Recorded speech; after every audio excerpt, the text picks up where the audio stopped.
Bonjour à ceux que je n'aurais pas encore eu l'occasion de saluer. Ce matin, je voudrais vous parler de la foi. Et le titre de mon message, je l'ai intitulé, je ne sais pas trop comment l'appeler, mais la foi de cœur, et vous allez, j'espère, comprendre pourquoi. Alors, nous savons qu'Abraham est le père de la foi. Nous savons qu'Abraham, à l'âge de 75 ans, il a obéi à cet appel que Dieu lui a lancé de se mettre en route, de quitter son pays. Genèse 12, verset 1, qu'on cite régulièrement, où Dieu lui dit, mais va-t'en de ton pays, de ta patrie, de la maison de ton père. Va vers le pays que je te montrerai. Vous voyez, trois choses qu'il lui a fallu quitter. Il a dû quitter, il a dû se séparer pour se mettre en route et pour aller dans ce que Dieu l'appelait à entrer. Et pour entrer, donc, il lui a fallu renoncer à toutes ces choses. Il y a ce renoncement qui fait partie, vous voyez, pour entrer dans ce que Dieu l'a appelé à faire. Et le verset 4 de ce même chapitre, chapitre 12 de la Genèse, nous dit que Abraham se mit en marche. Tout simplement, il se mit en marche. Et c'est assez saisissant. Non seulement lui, mais sa femme aussi, son neveu Lot, et tous ses biens, et aussi tous les serviteurs. Pour se mettre en route, il a fallu qu'il prenne une décision radicale, et riche, lourde de conséquences, si vous voulez.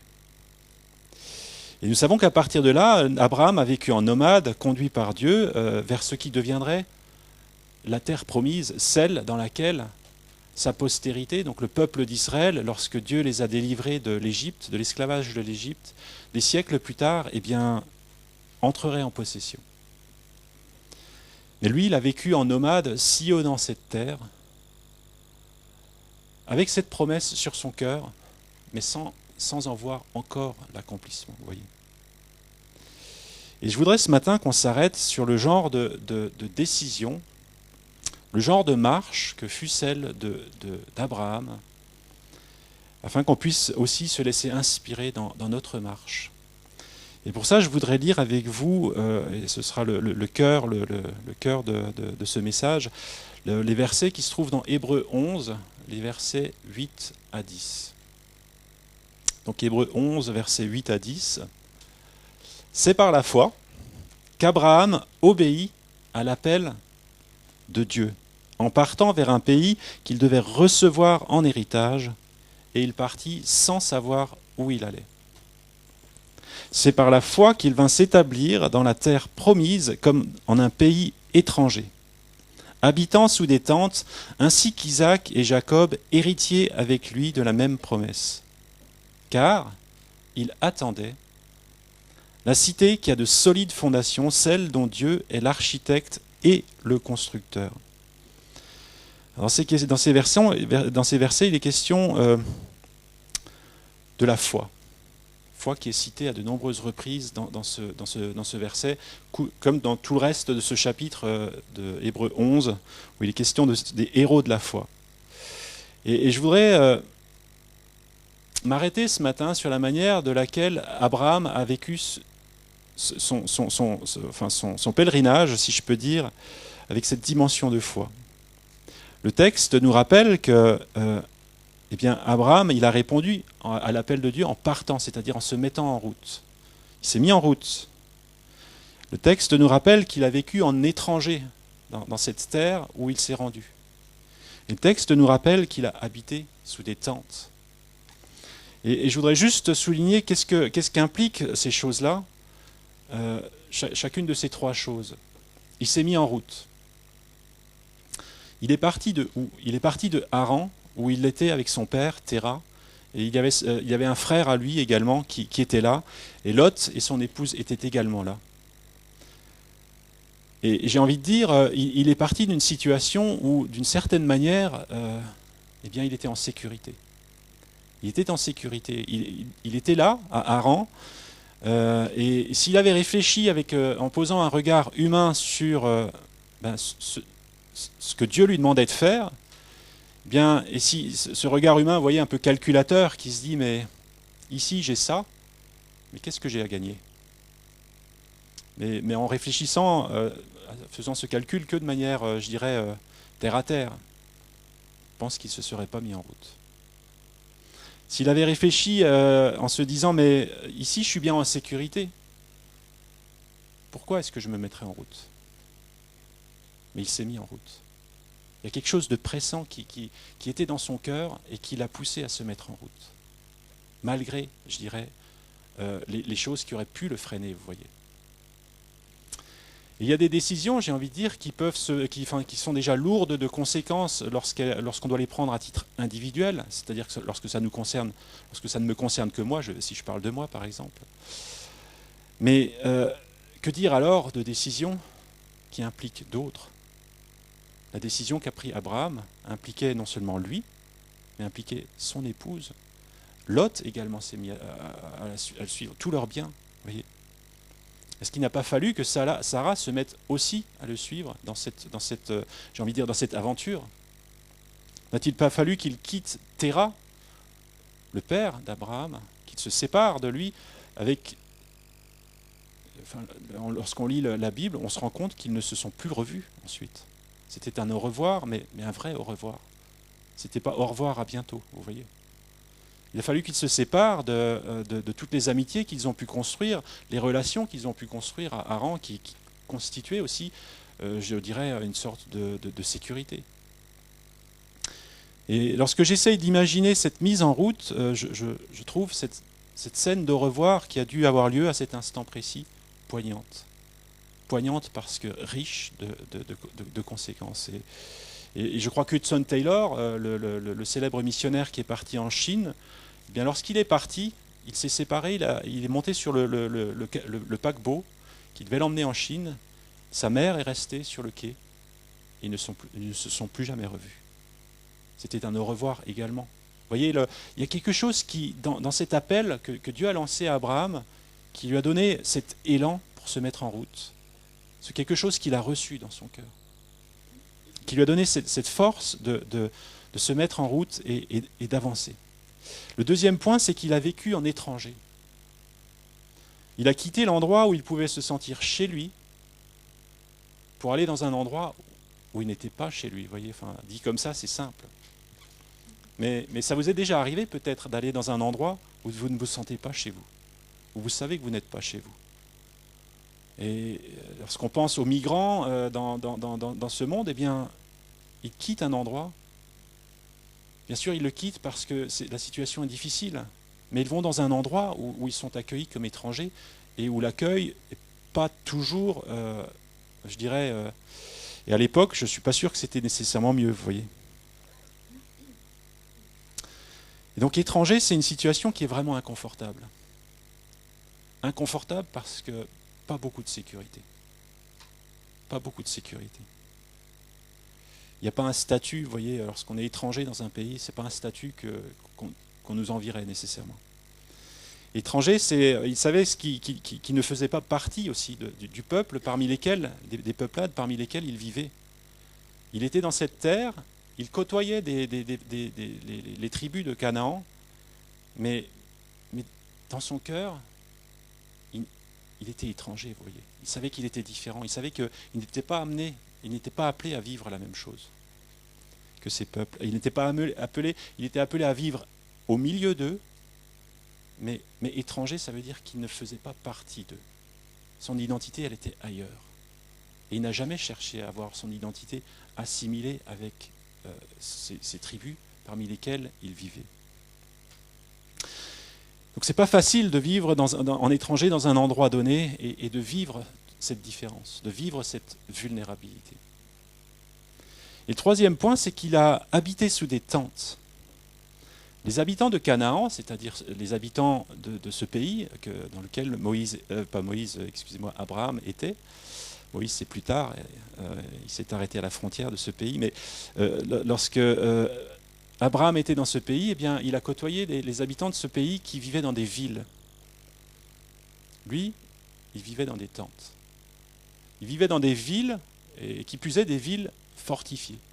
Des villes avec des portes, vous voyez, de lourdes portes pour se protéger.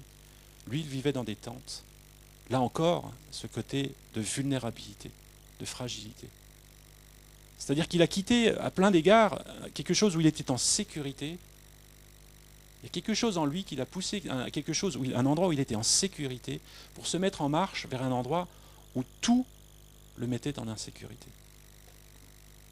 Mais il l'a fait.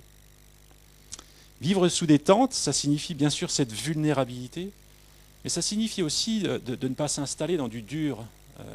C'est juste une paraphrase, mais pourquoi je dis ça? C'est parce que il a quitté, c'est-à-dire qu'il s'est séparé de ce qu'il a quitté, mais il ne s'est jamais attaché aux choses qu'il voyait. Il est resté dans des tentes. Il n'a pas construit du dur, vous voyez, quelque chose où il se disait « ça y est, maintenant je suis arrivé, maintenant je suis là et j'ai plus besoin de me mettre en mouvement ». Il était toujours prêt. La tente, ça veut dire « je suis toujours prêt à poursuivre mon chemin. Je ne m'arrête pas, je poursuis mon chemin ». Tu es toujours prêt à aller plus loin, et donc il y a cette coupure initiale et le fait de ne pas s'attacher aux choses qui l'environnaient. Il était attaché ailleurs. Alors comment Abraham a-t-il pu vivre ainsi? Quelle était la source pour qu'il puisse voyez, marcher, se comporter ainsi? Et le verset 10 du passage que nous avons lu tout à l'heure nous en donne la clé. Le regard d'Abraham n'était pas fixé sur les choses immédiates qui l'entouraient, et le regard d'Abraham, il était fixé sur une cité, la cité céleste. Une cité dont les fondations sont solides. C'est ça qui caractérise cette cité, vous voyez. Car il attendait la cité qui a de solides fondements, celle dont Dieu est l'architecte et le constructeur. Son regard, vous voyez, il portait plus loin que simplement les circonstances immédiates. Les circonstances immédiates le mettaient certainement en insécurité. Les tentes, et il y a ce contraste, vous voyez, entre la tente, qui était son habitation, et cette ville aux solides fondations. Sa sécurité, elle était dans cette ville aux solides fondations. Il y a cette ville, ce regard porté sur cette ville aux solides fondations qui lui donnait cette force, qui lui donnait ce courage, qui lui donnait les ressources pour affronter toutes les difficultés, pour affronter tous les challenges qui se trouvaient pourtant sur sa route.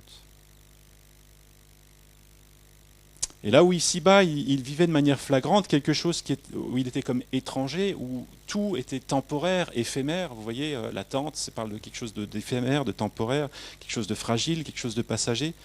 Eh bien, il était toujours prêt à aller plus loin, mais dans une direction. Il avait ce cap sur cette ville, cette cité aux solides fondations, dont Dieu, c'est ça qui est important, c'est Dieu qui en est l'architecte et le fondateur. Ce qui nous parle de bien sûr l'éternité, mais j'ai envie de dire, ce regard qu'Abraham a porté sur l'éternité, sur ces choses invisibles aujourd'hui, qui sont encore invisibles aujourd'hui, mais ces choses qui se manifesteront un jour pleinement, eh bien ce regard, il a conditionné la marche ici-bas d'Abraham. C'est parce qu'il avait ce regard sur les choses éternelles qu'il a pu prendre des décisions qu'autrement il n'aurait pas eu la force de prendre. Ce regard a influencé toute sa vie. Et j'ai envie de dire, cette cité céleste, si j'utilise le langage du Nouveau Testament, eh bien c'est le royaume de Dieu. Il avait ce regard tourné sur le royaume. Ce royaume invisible, mais ce royaume tellement présent dans sa vie. Et cette influence du royaume dans sa vie, elle touchait chaque aspect de sa vie. Cette influence n'était pas cantonnée, si vous voulez, dans le domaine de ses pensées, sans que les actes ne suivent. De la même manière que cette influence n'était pas cantonnée dans les actes, sans que le cœur ne suive. Les actes, on les voit clairement. Mais ces actes étaient le reflet de son attitude de cœur. Il y avait une sorte d'unité, si vous voulez, entre son cœur et ses actes, et ses pensées, bien sûr. Alors, lorsque je dis ça, cette unité, elle n'a pas toujours existé dans sa vie, puisque il y a des événements qui sont relatés dans la Bible par rapport à des moments où il a détourné son regard, si je peux le formuler ainsi, il a détourné son regard de cette cité céleste. Et où il a été, vous voyez, il est parti à la dérive à certains moments. Lorsque, par exemple, lorsqu'il était en Égypte ou à un autre moment, il s'est retrouvé devant la ville d'un roi et par peur que, eh bien, s'il disait la vérité que Sarah était sa femme, comme elle était belle, il avait peur que ça lui attire des ennuis et qu'on en veuille à sa vie pour pouvoir lui prendre sa femme. Et à ce moment-là, vous voyez, il a perdu un peu de vue ce regard sur la cité céleste qui était sa sécurité. Et il s'est retrouvé comme désarmé et il a pris des décisions. Il a dit, eh bien, Sarah, c'est ma sœur. Vous voyez, il a fait passer Sarah pour sa sœur. Souvenez-vous également, lorsqu'il a l'épreuve du temps, à 75 ans, Dieu lui a promis qu'il aurait une postérité. Les années ont passé. Et cette promesse qu'il a serrée sur son cœur, parce que comme elle tardait à s'accomplir, eh bien, à un moment donné, son regard s'est détourné et Ismaël est né, avec toutes les conséquences que cela a eu. Mais malgré ces moments de faiblesse dans la vie d'Abraham, eh bien, Abraham, sa vie, dans son ensemble, reste ce témoignage de cette vie qui a marché, cet homme qui a marché selon ce regard porté sur la cité céleste, tourné vers le royaume des cieux, tourné vers les choses célestes sans se laisser arrêter par les choses ici-bas. Et dans sa vie, nul doute, il a fallu qu'il aligne, eh bien, qu'il aligne un petit peu ses pas pour aller dans cette direction. Bien souvent, j'imagine qu'il a pu être tiraillé dans ses émotions, dans ses pensées, mais dans son cœur, il savait que c'était là le chemin. Ce choix était clair dans sa vie. Cette coupure était faite dans son cœur, et il savait que c'était là le chemin. Même si ses pensées, même si ses émotions peut-être pouvaient lui dire autre chose parfois. Il avait cette conviction profonde, cette ferme assurance, vous voyez, cette ferme assurance qui lui disait mais c'est là le chemin. Et du coup, lorsque son regard s'éloignait, eh bien évidemment, son pas chancelait, son pas vacillait, mais ensuite il savait de cœur que le chemin était là. Il pouvait se réorienter. Et il a fallu qu'Abraham s'aligne avec les choses éternelles dans sa vie, s'aligne avec les dimensions de ce royaume, que cela domine dans sa vie, que cela prévale sur toutes les autres choses. Et cette cité aux solides fondations, vous voyez, qui l'attendait, on pourrait se dire c'est quelque chose qui relève du futur, mais c'est quelque chose qui a influencé tellement son présent, tellement son quotidien. Ce n'est pas juste une idée, vous voyez, de l'esprit, c'est quelque chose qui était tellement vrai dans son cœur que ça a influencé sa marche au quotidien. Et cette cité, finalement, aux solides fondations, était tellement présente dans le cœur d'Abraham. Elle était tellement présente dans le cœur d'Abraham que tout en découlait, y compris ses choix catégoriques et un style de vie qui lui était propre et qui le rendait étranger sur cette terre que ses pieds foulaient. Il est difficile de mesurer l'inconfort que ces choix ont dû susciter pour lui, pour ses proches. Et on peut voir qu'à un moment donné, Lot, entre guillemets, n'en pouvait plus, et il a choisi la solution de confort en regardant vers Sodome et Gomorrhe, où justement la vallée du Jourdain qui était verdoyante, et où il a vu que voilà, il a choisi d'aller là. Il a fallu qu'il se sépare, et Lot a choisi d'aller là. Abraham, lui, son regard était toujours tourné vers cette cité céleste, ce qui lui a permis de continuer avec ce regard rempli de confiance en Dieu, quand bien même il n'avait aucune sécurité, puisque Lot, en apparence, avait choisi la meilleure part, vous voyez, en apparence. Et les apparences sont trompeuses, comme vous le savez. Et donc, ce que je voudrais souligner ici, c'est qu'en Abraham, il y avait cette mentalité, ce regard tourné en permanence, où le royaume prévalait dans sa vie, et qui lui a permis de prendre les bonnes décisions.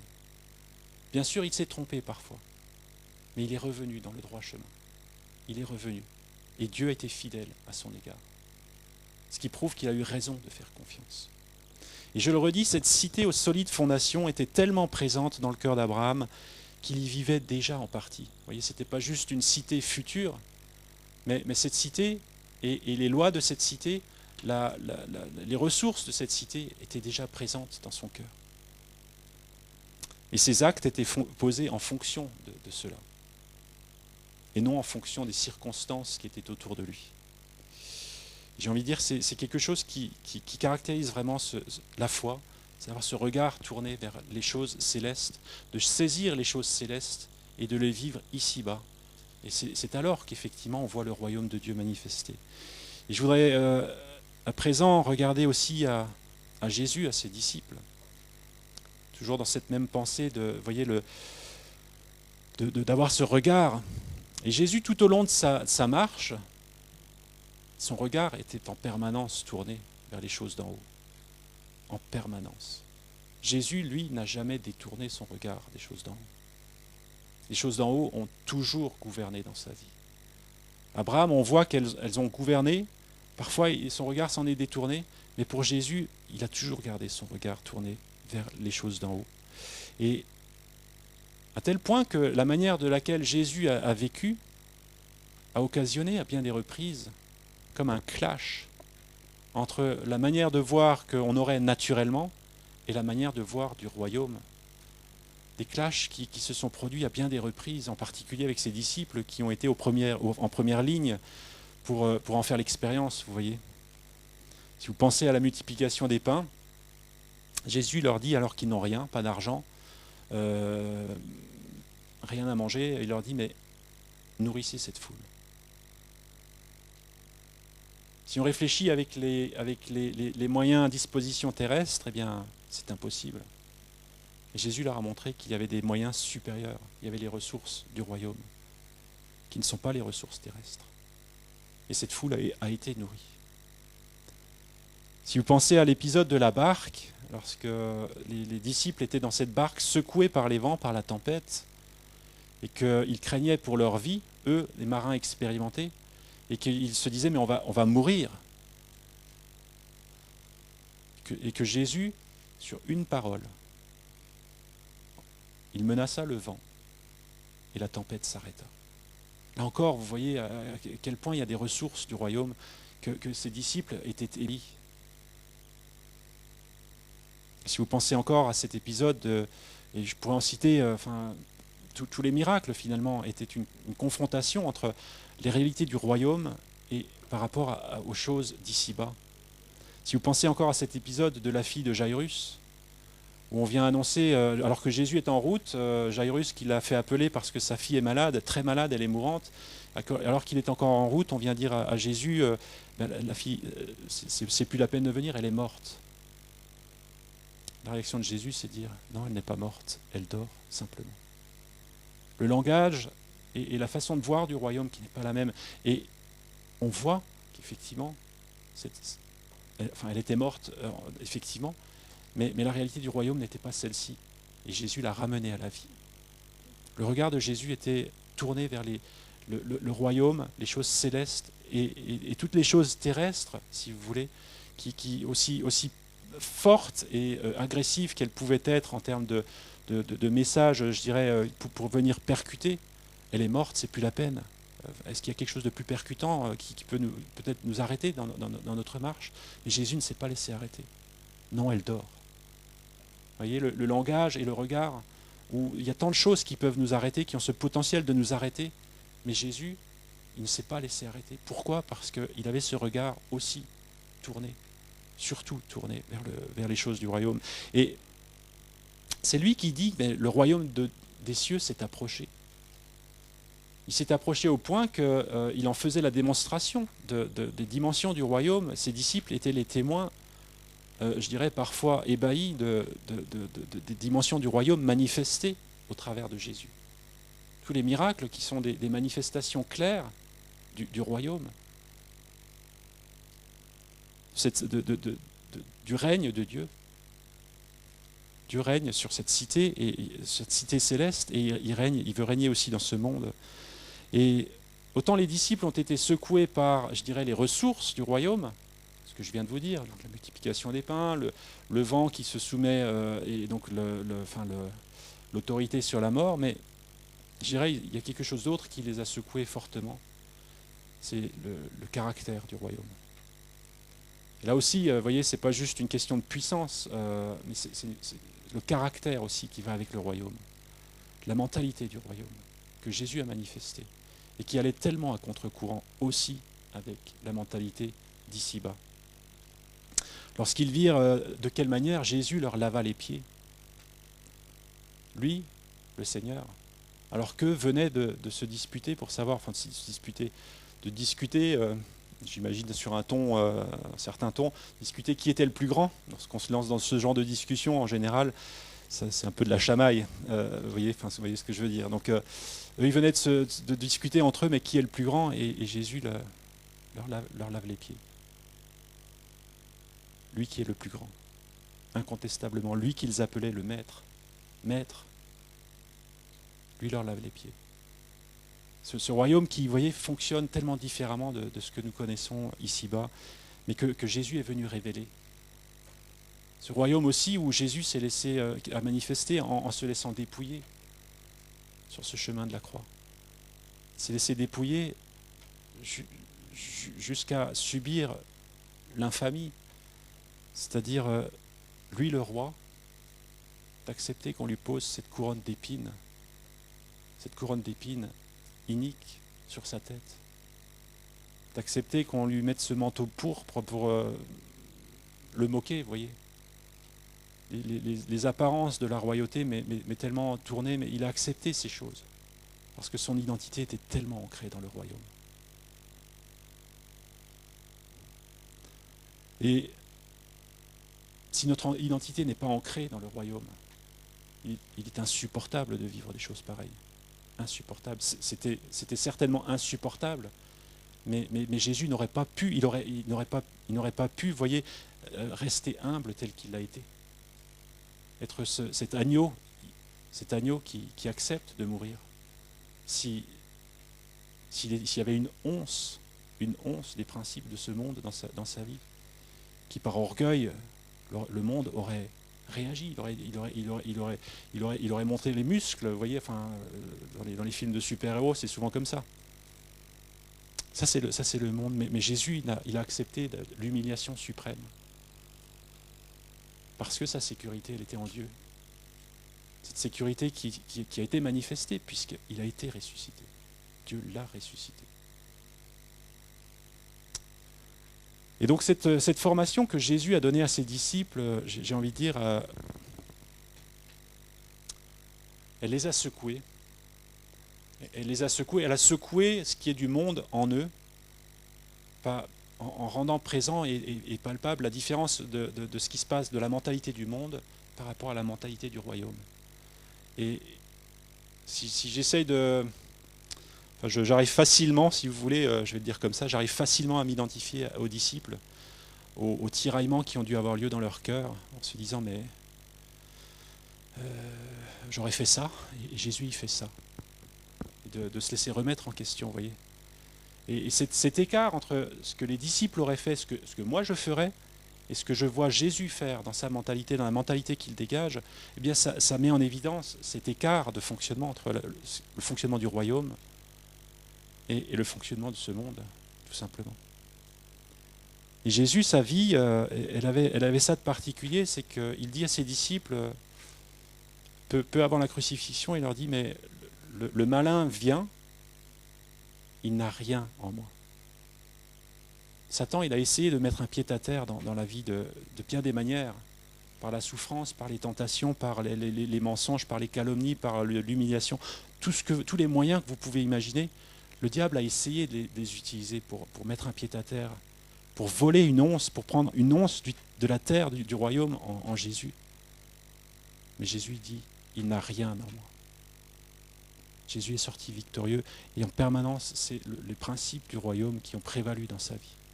Jamais il ne s'est soumis à autre chose. Et voilà, enfin, c'est ce que Jésus a voulu implanter dans la vie de ses disciples et qui veut implanter aussi dans nos vies. Parce que le royaume est proche, il s'est approché, il est à portée de main, encore aujourd'hui. Depuis que Jésus est venu, le royaume s'est approché et il est encore à portée de main aujourd'hui. Alors que ça puisse vraiment nous faire réfléchir sur, je dirais, les choses qui peuvent nous arrêter, toutes ces choses qui ont ce potentiel de nous arrêter, et que nous puissions savoir que nous avons un recours et nous pouvons regarder plus haut. Tout comme Abraham a levé les yeux et s'est laissé influencer par cette cité aux solides fondations dont Dieu est l'architecte, tout comme Jésus a marché en se laissant influencer en permanence par les dimensions du royaume, et bien que nous aussi, nous puissions nous laisser influencer et que le royaume ait son influence dans nos vies, par le moyen de la foi. Non pas cette foi, vous voyez, qui reste cantonnée dans nos têtes, mais cette foi qui, je dirais, implique le cœur. Le cœur, et ce cœur qui est prêt à passer à l'action. Et je voudrais vous lire cette histoire, vous la connaissez sans doute, mais je trouve qu'elle illustre un petit peu ce dont il s'agit.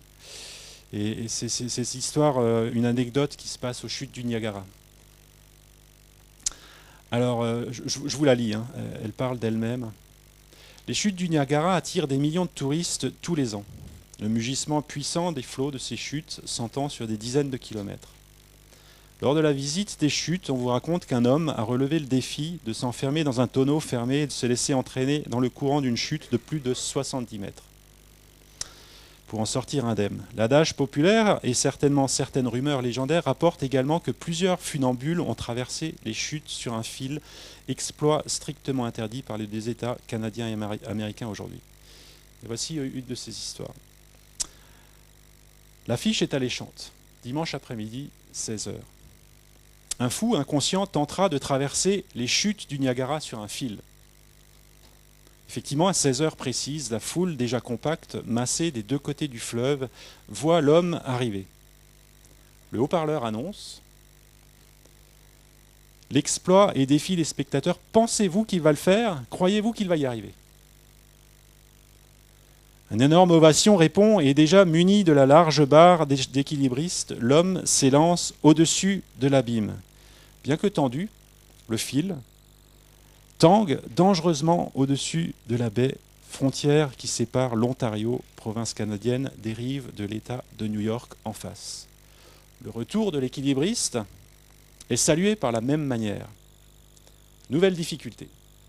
Le haut-parleur annonce le passage de l'homme, cette fois-ci sans la barre de stabilisation. Encore la question est posée, pensez-vous qu'il va y arriver? Croyez-vous qu'il va le faire? Personne ne voulant rater une miette du spectacle, bruyamment, l'homme est encouragé à y retourner. Tout le monde applaudit, crie, etc. Plus grande difficulté encore, le funambule va proposer un frisson supplémentaire. Il va traverser en vélo. Pas de problème. Ensuite, nouvelle proposition, une brouette. Pensez-vous qu'il va le faire? Qu'il va y arriver? Et question inutile et l'enthousiasme grandissant. Au retour, l'affaire se corse. Le haut-parleur annonce « Notre héros va maintenant tenter de traverser avec une personne dans la brouette. Pensez-vous qu'il va le faire? Peut-il y arriver ?» « Il le fera !» hurlent les badauds. « Il le fera !» Le speaker annonce alors, imperturbable et d'une voix froide, comme la glace, la personne volontaire, pour s'associer dans la brouette, est priée de rencontrer le funambule devant le kiosque à journaux. Silence de mort dans la foule. Vous voyez un peu l'esprit de la chose, c'est-à-dire aussi longtemps que ça ne nous mouille pas, oui, Dieu il peut le faire. Oui, Dieu il peut. Mais lorsque nos vies sont engagées, c'est autre chose. C'est cette foi-là dont je parle. C'est cette fois-là où Abraham, eh bien, il a sauté à l'eau, si je peux dire. Lorsque Dieu l'a appelé, il s'est mis dans la brouette, si vous voulez, si je prends l'image de cette histoire. Il s'est mis dans la brouette, avec tout ce que ça impliquait. Il n'a rien retenu. Et c'est ce genre de foi-là, vous voyez, que Jésus est venu pour susciter dans ses disciples. Et on voit que ces disciples, effectivement, ils ont vécu de cette foi-là, au point de payer de leur vie chacun d'entre eux. La question c'est, est-ce que nous voulons aussi vivre de cette foi-là? Est-ce que nous voulons que cette foi-là, elle agisse dans nos cœurs? Est-ce que nous sommes prêts à sauter à l'eau? Et bien sûr, cette histoire de Pierre, peut-être qu'elle vous vient aussi en tête, Pierre qui franchit la barque et c'était pas un acte de la raison. C'était pas un acte de la raison. La raison lui aurait dit reste dans la barque. C'était un acte de foi pure. Lorsque la raison est réintervenue, c'est lorsqu'il a regardé à ses pieds et alors il a enfoncé. Oui.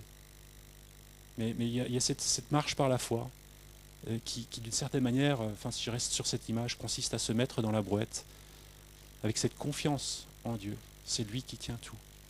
C'est de lui que dépend, j'ai envie de dire, tout à partir du moment où nous sommes dans la boîte. Alors, question d'avoir cette foi qui vit vraiment profondément les réalités du royaume et qui vit non pas en regardant, en se laissant influencer, en se laissant dominer par les choses autour, les circonstances, aussi difficiles, aussi adverses soient-elles, mais qui puise dans les promesses de Dieu la force d'avancer et qui trouve dans les promesses de Dieu, dans la parole de Dieu, cette force qui permet de tenir et d'être en sécurité, malgré tout. Malgré tout. Et je voudrais dire que la parole de Dieu, dans tout ce processus, elle a un rôle primordial à jouer. Jésus, lorsqu'il est interrogé par rapport à Dieu son Père, dans Jean 8, 55, il dit, je le connais. Il connaît Dieu son Père. Je le connais et je garde sa parole. Gardez la parole de Dieu. Cette parole, elle avait une autorité dans sa vie. Cette parole, si vous voulez, c'était son cadre de sécurité. L'apôtre Jean, plus loin, dans 1 Jean 2, verset 5, il dit « Mais celui qui garde sa parole, l'amour de Dieu, est vraiment parfait en lui. À ceci, nous reconnaissons que nous sommes en lui. » Autrement dit, nous sommes dans la brouette, vous voyez. Si nous gardons sa parole, si nous avons confiance dans sa parole, si nous avons confiance dans qui il est, alors nous pouvons nous mettre dans sa boîte et nous sommes en sécurité. Et oui, que vraiment sa parole puisse avoir cette autorité, cette place privilégiée dans nos cœurs. Parce que sa parole, c'est cette fenêtre ouverte sur le royaume, sur les dimensions du royaume. Que sa parole puisse vraiment, non pas simplement toucher notre intelligence, au point que nous disions à la question, est-ce qu'il peut le faire? Oui, il peut le faire. Mais que sa parole, elle aille jusque dans nos cœurs, qui nous pousse à nous mettre dans cette brouette, voyez, à lui faire confiance. Seigneur, nous te remercions parce que tu es digne de confiance. Merci de ce que tu es venu manifester les dimensions du royaume, Seigneur. Merci, Seigneur, de ce que les dimensions du royaume sont tellement plus grandes, Seigneur, que ce que nous pouvons en saisir, Seigneur, aujourd'hui, sont tellement plus grandes et extraordinaires, Seigneur, que ce que nous en comprenons peut-être aujourd'hui. Mais Seigneur, ces dimensions, elles sont là. Ton royaume s'est approché, Seigneur. Que nos cœurs puissent être touchés, Seigneur, par encore ces dimensions de ton royaume, Seigneur. Que notre foi, Seigneur, soit imprégnée, Seigneur, que notre mentalité, Seigneur, soit touchée, Seigneur, au plus profond de nous, Seigneur. Et que nous puissions vraiment marcher, Seigneur, par la foi, Seigneur. Par cette foi véritable, Seigneur, où nous acceptons lorsque tu nous y appelles, Seigneur, à nous jeter à l'eau, Seigneur. Amen.